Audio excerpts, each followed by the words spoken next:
Bali segera miliki transportasi massal berupa kereta bawah tanah, Mass Rapid Transit. Namun, proyek ini justru diragukan efektivitasnya, apalagi jika dilakukan tanpa perencanaan yang matang dan menyeluruh. Pembangunan MRT yang berada 30 meter di bawah tanah ini bisa memberi dampak buruk bagi masa depan Bali. Pengamat tata ruang dari Fakultas Teknik dan Perencanaan Universitas Warmadewa, Profesor Rumawan Salain mengapresiasi terobosan pemerintah Provinsi Bali dalam menghadirkan solusi transportasi modern melalui MRT ini. Jadi pada hari ini kita bukan groundbreaking, tapi melaksanakan upacara pengeruakan yang berasal dari kata ruak, yang artinya membuka. Dalam hal ini dimaknai sebagai upacara membuka lahan sekaligus mengubah status lahan untuk difungsikan menjadi bangunan penunjang aktivitas manusia.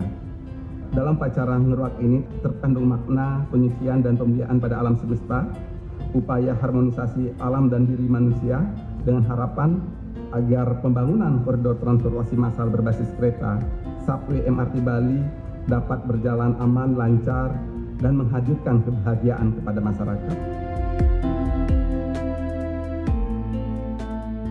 Profesor Rumawan menyinggung minimnya presentasi proyek ini di DPRD Bali. Dengan nilai proyek yang mencapai ratusan triliun rupiah, ia khawatir Bali sedang dijual. Tidak hanya itu, kedalaman proyek yang diperkirakan mencapai 30 meter ke bawah tanah ini juga menjadi perhatian. Menurut Profesor Rumawan, pembangunan ini berpotensi merusak struktur tanah dan mengganggu ekosistem. Ini sangat dibutuhkan, tadi sudah sampaikan. Kita ingin wisatawan datang ke Bali bertambah, tetapi tentu kita harus juga menyiapkan, memahami kondisi atau daya dukung lingkungan kita. Dan ini akan terus bertumbuh, apalagi nanti transportasi publiknya sudah semakin baik. Bali semakin ditata. Saya titip satu, biarlah modernnya Bali di bawah, tapi di atas harus lestari. Sawah harus tetap ada, karena kita perlu pangan. Jangan terjadi alih fungsi lahan. Kita ingin Bali yang luar biasa, yang indah, ya, yang hijau tetap ada, modernnya di bawah itu. Selain masalah teknis, ia juga menekankan pentingnya memperhitungkan dampak sosial bagi masyarakat yang selama ini bekerja di sektor transportasi darat. Apakah mereka akan diakomodir atau malah kehilangan mata pencaharian mereka? Hal ini mesti diperhitungkan dengan matang dalam perencanaannya. Ia meragukan pembangunan MRT ini bisa mengatasi kemacetan yang ada.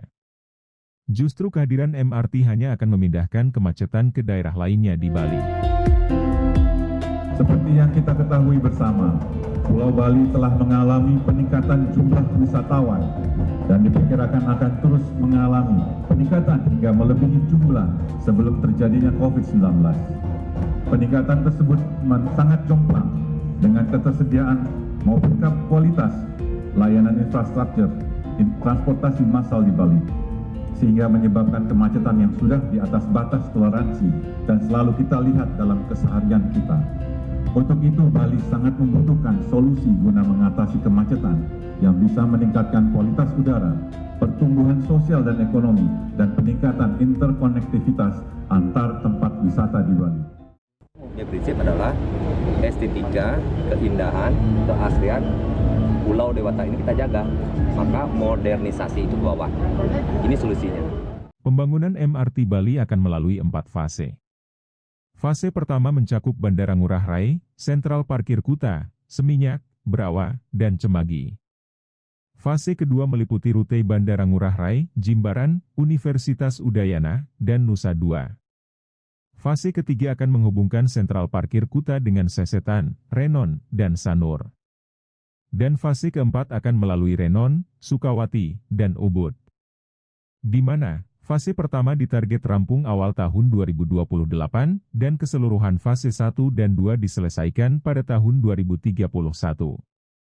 Total nilai investasi dari 2 fase pertama adalah 10,8 miliar US dollar. Sedangkan biaya untuk total 4 fase pengerjaan mencapai 20 miliar US dollar. Fase Bandara Kuta dan fase Bandara Jimbaran Unut Nusa Dua ditargetkan dapat beroperasi pada akhir kuartal 2 atau awal semester pertama tahun 2028 dan secara keseluruhan fase 1 dan fase 2 akan beroperasi penuh pada akhir tahun 2031. Ketut Winata Bali Post melaporkan.